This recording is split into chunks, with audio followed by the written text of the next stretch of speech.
اعوذ باللہ من الشیطان الرجیم بسم اللہ الرحمن الرحیم انما یرید اللہ لیصیب عنکم الرجس اہل البیت ویطہرکم تطہیرا اللہم صلی علی محمد وعلی محمد۔ عزیزان محترم، میرا آج کا موضوع معاویہ ابن ابو سفیان پہ ہوگا۔ ہمارے کچھ روشن خیال اور منصف مزاج اہل سنت بھائی جب بھی معاویہ ابن ابو سفیان کا تذکرہ کرتے تو اس کے نام کے ساتھ تعظیماً حضرت یا رضی اللہ نہیں لگاتے، اور اسی وجہ سے کچھ اہل حدیث اور دیوبند وہی بھئی ایک ٹانگ پہ کھڑے ہو جاتے ہیں، اس نے معاویہ کے نام کے ساتھ رضی اللہ نہیں لگایا، اس نے اس کی عزت نہیں کی، اب یہ سنیت صحیح خارج ہے۔ میرے بھائی سب سے پہلے نمبر پہ تو بات یہ ہے کہ سنیت آپ کے باپ کی جاگیر نہیں ہے، یا کوئی بھی اس طرح کا اختلاف اپنے ہی فرقے کے لوگوں سے کرے اور دوسرا اٹھ کے بول دے کہ میری رائے کے ساتھ اس کی رائے نہیں ملتی، اب یہ اس مسلک سے اس کا تعلق ہی نہیں ہے جس مسلک سے میں ہوں، تو میرے بھائی ایسے نہیں ہوتا۔ ہر ایک بندے کو اپنی رائے بیان کرنے کا اختلاف رائے کرنے کا حق ہے، اور ہر بندہ حق رکھتا ہے۔ تو خیر، اسی حوالے سے میں آج بھی ہمیشہ کی طرح انشاءاللہ اہل سنت کتب سے استدلال کروں گا، اور انشاءاللہ آپ کے سامنے سنیت ہی بتاؤں گا کہ سنیت اس بارے میں کیا کہتی ہے کہ کیا کوئی بندہ کوئی چیز ڈیزرو کرتا ہے یا نہیں کرتا۔ تو پہلے حوالے کی طرف چلتے ہیں جی۔ حدیث موضوعہ فی فضائل معاویہ، یہ اہل سنت فرقے سے تعلق رکھنے والے ہیں قاری ظہور احمد فیضی صاحب، یہ انہی کی کتاب ہے حدیث موضوعہ فی فضائل معاویہ۔ تو اس کے چلتے ہیں جی صفحہ نمبر 20 پہ۔ صفحہ نمبر 20 پہ بیان کرتے ہیں رضی اللہ کہنا کیسا ہے، یعنی معاویہ کو۔ حضرت علی کے مقابلہ میں جہاں امیر معاویہ کا تذکرہ ہو وہاں لفظ حضرت اور دعائیہ الفاظ لگانا درست نہیں، کیونکہ انہوں نے آخری خلیفہ راشد کے خلاف بغاوت کی ہے، لہذا ان کو غلط اور باغی سمجھا جانا چاہیے، اور اس سے آگے بڑھ کر ان کو برا بھلا کہنا درست نہیں، اس سے زبان کو روکنا چاہیے۔ تو یہ سنیت ہی ہے، اور اس میں رضی اللہ اور حضرت لگانا چاہیے یا نہیں لگانا چاہیے یہ واضح ہو گیا۔ یہ اہل سنت کی ہی کتاب ہے، اور اگلے حوالہ جات بھی اہل سنت سے ہی کی کتب سے دکھاؤں گا، جیسا کہ میں نے ابھی عرض کیا تھا کہ آج میں سنیت ہی آپ کو دکھاؤں گا انشاءاللہ ہمیشہ کی طرح۔ تو اب اگلا حوالہ جی صحیح مسلم۔ اب مزید اس کتاب کا تعارف کرانے کی ضرورت نہیں ہے، صحیح مسلم۔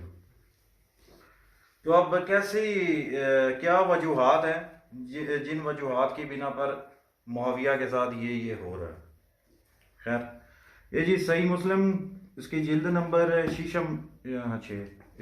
جلد نمبر 6 ہے، اور حدیث نمبر ہے جی 6220 ٹھیک ہو گیا جی۔ سعد ابن ابی وقاص سے روایت ہے کہ معاویہ بن ابو سفیان نے سعد کو امیر کیا تو کہا تم کیوں برا نہیں کہتے ابو تراب کو؟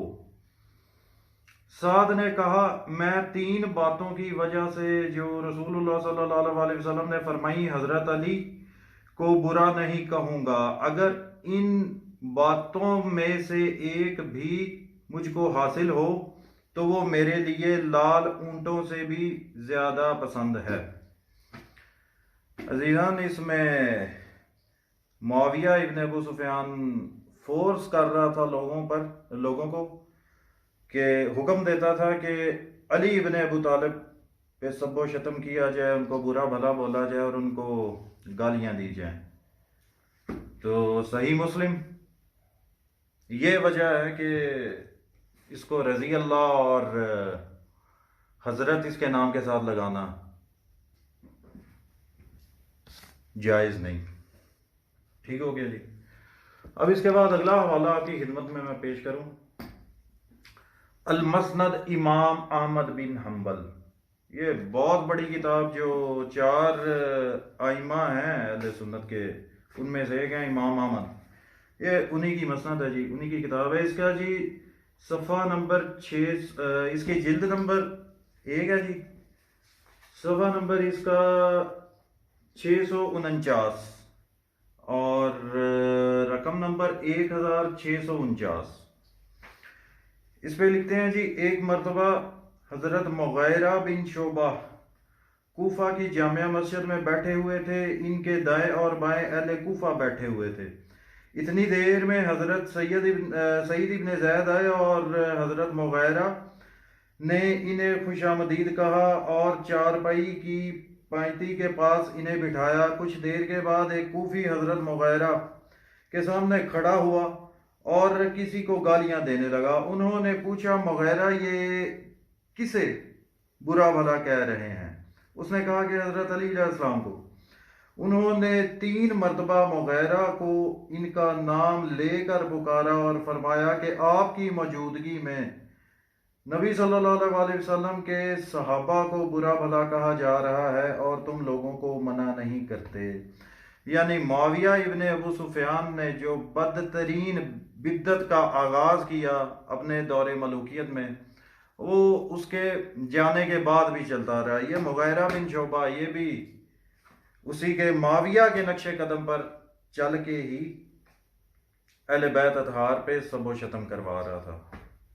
یہ وجہ ہے کہ معاویہ حضرت یا رضی اللہ کہلانے کے لائق ہے یا نہیں. تو اس سے اگلا حوالہ المستدرک الصحیح ہے. اس کا بھی تعارف مزید کروانے کی ضرورت نہیں ہے. اس کی جلد نمبر 4 ہے اور اس کا صفحہ نمبر 246. ٹھیک ہے جی. اور حدیث نمبر اس کی 4615. لکھتے ہیں جی حضرت ابو عبداللہ الجدلی فرماتے ہیں کہ میں ام المومنین حضرت ام سلمہ سلام اللہ علیہا کی خدمت میں حاضر ہوا تو انہوں نے فرمایا کیا رسول اللہ صلی اللہ علیہ وسلم تم میں گالی گلوچ کیا کرتے تھے؟ میں نے کہا معاذ اللہ. اسی یا سے کوئی ملتا جلتا کوئی لفظ بولا. ام المومنین نے فرمایا رسول اللہ صلی اللہ علیہ وسلم نے ارشاد فرمایا جس نے علی کو گالی دی اس نے مجھے گالی دی. تو ادھر توہین رسالت پہ کافی زور دیا جاتا ہے. اگر آج معاویہ ابن ابو سفیان ہوتا یا اس کے یہ چیلے چپاٹے مغیرہ بن شعبہ جیسے لوگ اگر آج بھی زندہ ہوتے تو کیا ان پہ 295 سی لگتی تھی؟ یقیناً لگتی تھی. بس وہ ہے نہیں، ورنہ ادھر اگر ہوتا تو اس کے اوپر 295 سی لگنی تھی. یہ ہے وجہ حضرت اور رضی اللہ عنہ کہنے کی. تو اب اس سے اگلا حوالہ خاص کر کے یہ ناسبی حضرات ان کی طرف سے یہ بولا جاتا ہے کہ اگر اس طرح کی بات ہوتی تو مولا علی علیہ السلام معاویہ کو اچھا نہ جانتے. وہ ہمیشہ معاویہ کی تعریف کرتے تھے، ہمیشہ انہی کو معاویہ کو اپنا بھائی بولا کرتے تھے مولا علی. تو انہی کی خدمت میں بھی میں پیش کرتا چلوں. یہ ان کے اپنے گھر کی کتاب، یہ کوئی بھی ناسبی چاہے وہ دیوبند ہو یا وابی ہو وہ اس کا انکار بالکل بھی نہیں کر سکتا. یہ ان کے بڑے ایک بزرگ ان کے بابا جان ہیں ابن کثیر، تاریخ ابن کثیر البدایہ والنہایہ، کافی مشہور و معروف کتاب ہے یہ ان کی اپنا ناسبیوں کی. اس کی جلد ہفتم ہے اور صفحہ نمبر 358. اس میں باب باندھا ہے شامیوں کا مصحف کو بلند کرنا. جب مصحف بلند کیے گئے تو عراقیوں نے کہا ہم کتاب اللہ کا جواب دیتے ہیں اور اس کی طرف جھکتے ہیں. اور ابو منحف کا بیان ہے کہ عبد الرحمن بن جندب ازدوی نے اپنے باپ کے حوالے سے مجھ سے بیان کیا کہ حضرت علی علیہ السلام نے فرمایا اے بندگان خدا اپنے حق اور صدق کی طرف چلو اور اپنے دشمن سے جنگ جاری رکھو. بلا شبہ معاویہ، عمر بن ناس، ابن ابی معیط، حبیب بن سلمہ، ابن ابی سرہ اور ضحاک بن قیس دین اور قرآن سے تعلق رکھنے والے نہیں اور میں انہیں تمہاری نسبت بہتر جانتا ہوں. میں بچپن اور جوانی میں ان کے ساتھ رہا، وہ برے بچے اور برے جوان ہیں، تم ہلاک ہو جاؤ، خدا کی قسم وہ انہیں پڑھتے ہیں اور جو کچھ ان میں بیان ہے اس پر عمل نہیں کرتے۔ یعنی یہ جنگ صفین کے حوالے سے بات ہو رہی ہے۔ معاویہ اور اس کے لشکر کو جب ہارتے ہوئے انہوں نے اپنی ہار دیکھی تو انہوں نے ایک چال یہ چلی کہ قرآن پاک کو نیزوں پر بلند کر لیا۔ اور جو ناسبی حضرات یہ کہتے ہیں نا کہ مولا علی علیہ السلام معاویہ کو مومن سمجھتے تھے، ٹھیک ہے جی، معاویہ کے ساتھ ساتھ اس کے ٹولے میں جتنے بڑے اس کے درباری تھے، عمراء وغیرہ، ان کے بارے میں بھی مولا مشکل کشا کا فرمان ہے کہ یہ لوگ دین اور قرآن سے تعلق نہیں رکھتے اور وہ ان کو بہتر اچھی طرح سے جانتے ہیں۔ وہ یہ جانتے ہیں کہ قرآن پاک میں کیا، یہ مولا علی کے الفاظ ہیں، وہ یہ جانتے ہیں کہ قرآن پاک میں کیا لکھا ہوا ہے لیکن اس کے اوپر عمل نہیں کرتے۔ یہ ہے جی مومن معاویہ ابن ابو سفیان مولا علی علیہ السلام کی نظر میں۔ تو عزیزان محترم، اب تمام حال احوال آپ حضرات کے سامنے ہے، تو آپ حضرات خود اس چیز کا فیصلہ کر سکتے ہیں۔ اور جس طرح بی بی ام سلمہ سلام اللہ علیہ کا فرمان ہے کہ آقا دو جہاں صلی اللہ علیہ وسلم نے فرمایا، جس نے علی کو گالی دی اس نے مجھے گالی دی۔ تو اس حوالے سے اب یہ سوال آپ کے اوپر ہے کہ جس طرح وہ مولا علی پہ سب و شتم کرواتا تھا یا مولا علی کو برا برا بولا کرتا تھا، اس حساب سے وہ گستاخ رسول اور توہین رسالت کا مرتکب بنتا ہے کہ نہیں بنتا، بقول نبی پاک صلی اللہ علیہ وسلم کے، جس نے علی کو گالی دی اس نے مجھے گالی دی۔ تو اب آپ حضرات فیصلہ خود کر سکتے ہیں، سب کچھ آپ کے سامنے ہے، جانتے ہیں آپ حضرات اس سے پہلے بھی تھے، ایسا نہیں تھا کہ جیسے کہ یہ کوئی نئی باتیں آپ کے سامنے آئی ہیں۔ اب فرق صرف اتنا ہے کہ ہم لوگ حق سے پردہ اٹھاتے ہیں اور آپ حضرات حق پہ پردہ ڈالتے ہو، بس صرف اتنا فرق ہے آپ لوگوں میں اور ہم لوگ۔ اور اب آخر میں آپ سے ایک اور بات عرض کرنا چاہوں گا کہ یار اگر کسی کا کوئی لقب کسی کو نہ ملا ہو تو وہ زبردستی اس کے ساتھ لگانے کا کیا فائدہ ہے؟ اس سے کیا اس کی کوئی فضیلت یا اس کی کوئی شان بڑھ جائے گی؟ بالکل بھی نہیں۔ جیسے کہ معاویہ کو لقب دیا گیا ہے، لقب کیا کہ زبردستی بولا جاتا ہے اس کو خال المسلمین، یعنی مسلمانوں کا ماموں۔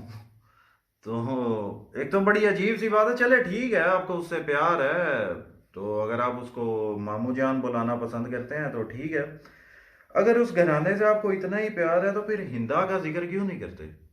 ہندا وہ تو پھر آپ کی نانی ہوئی نا، ظاہری بات ہے، اور اس کی تعظیم کرنا آپ کو معاویہ سے بھی زیادہ فرض بند ہے، اس کی تعظیم کرنا آپ کا۔ تو اس کے دفاع میں کوئی کتاب کیوں نہیں لکھتے؟ پتہ ہے نا ہندا تھی کون؟ معاویہ ابن ابو سفیان کی ماں تو تھی، لیکن اس کے علاوہ اس کو کچھ پتہ ہے؟ اس کے کردار کا پتہ ہے؟ وہ تھی کون؟ عرب میں وہ کس وجہ سے مشہور تھی؟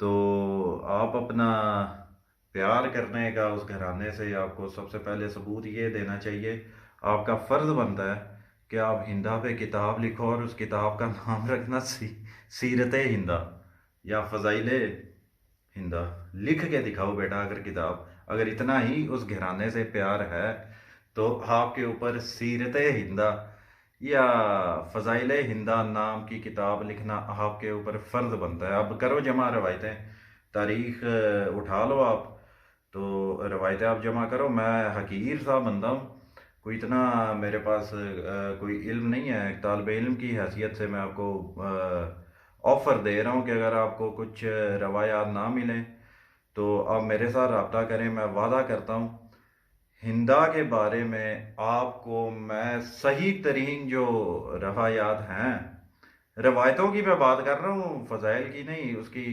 تاریخ کی اور کردار کے بارے میں اگر آپ کو جتنی بھی روایات چاہیے، یہ حقیر حاضر ہے، رابطہ کیجیے گا، میں انتظار کر رہا ہوں۔